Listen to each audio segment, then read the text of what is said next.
1 अगस्त 1920 की, जब पूरा देश पहली बार अंग्रेजी सरकार के खिलाफत करने में एक साथ आया था। ये मौका था नॉन कोऑपरेशन मूवमेंट या असहयोग आंदोलन का। तो ये आंदोलन गांधी जी के सहयोग में 1 अगस्त 1920 में शुरू कर दिया गया था, लेकिन इसे मान्यता कांग्रेस ने 4 सितंबर 1920 को अपने कलकत्ता अधिवेशन में दी थी। आंदोलन गांधी जी के एक मास्टर प्लान की तरह था, जिसे सब कुछ सोच समझकर प्लान किया गया था और बाकी सारे भारतीयों के साथ गांधी जी ने इसे किस तरह जोड़ा, इसको देखते हैं। आइए। आंदोलन के शुरू होने की पहली वजह थी प्रथम विश्व युद्ध। जब दुनिया में पहला विश्व युद्ध हुआ, तब भारत में बहुत तेज़ी से महंगाई बढ़ने लगी। अंग्रेजी सरकार ने इसके लिए कुछ खास कदम नहीं उठाए और भारतीयों के दिल में आग भड़कने लगी। इसका दूसरा कारण था भारतीय सैनिकों का वहां जाकर लड़ाई करना। भारतीय सैनिकों का वहां जाकर लड़ाई करने के लिए एक शर्त रखी गई थी कि भारतीय सैनिक वहां जाकर लड़ाई करके अंग्रेजी सरकार भारत के संविधान में संशोधन करेगी, लेकिन ऐसा कुछ नहीं किया गया। इसका दूसरा कारण था रोलेट एक्ट। रोलेट एक्ट आज के इस कानून के जैसा है कि पहले आप ये बताइए कि आप मुजरिम नहीं हैं, नहीं तो आप दोषी हैं।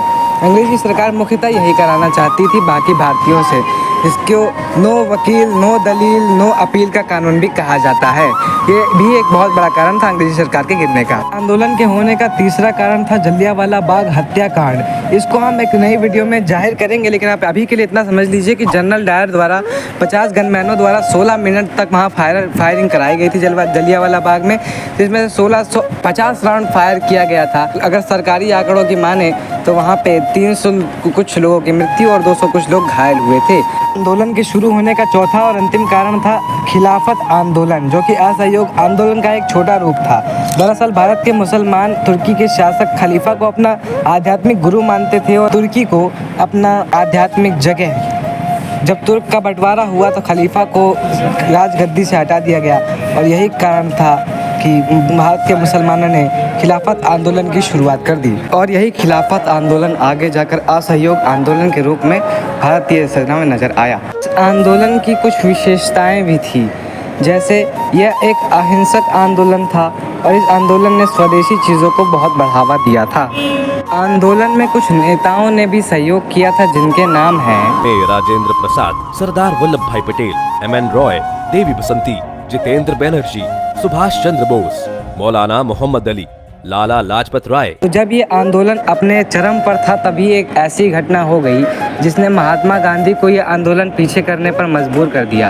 ये घटना थी चौरा चौरी कांड। इस पर भी हम एक एपिसोड बनाएंगे, लेकिन अभी के लिए आप इतना मानिए कि चौरा चौरी उत्तर प्रदेश का एक जिला है, जहां 1922 में किसानों और सैनिकों के प्रदर्शन ने पुलिस वालों ने उन पर बल प्रयोग कर गोली चला दी थी, जिसमें कई किसानों की मृत्यु हो गई। अब जनता से उनका सब्र बर्दाश्त नहीं हुआ और उन्होंने बाकी 22 पुलिस वालों को थाने में बंद कर थाने को आग लगा दी और यहीं पे गांधी जी ने अपना असहयोग आंदोलन वापस ले लिया। जैसे इस आंदोलन के वापस लेने का इंतजार ही कर रहे थे। ये इस आंदोलन के वापस लेने के कुछ समय पश्चात ही गांधी जी को देशद्रोह के आरोपों में गिरफ्तार कर लिया गया।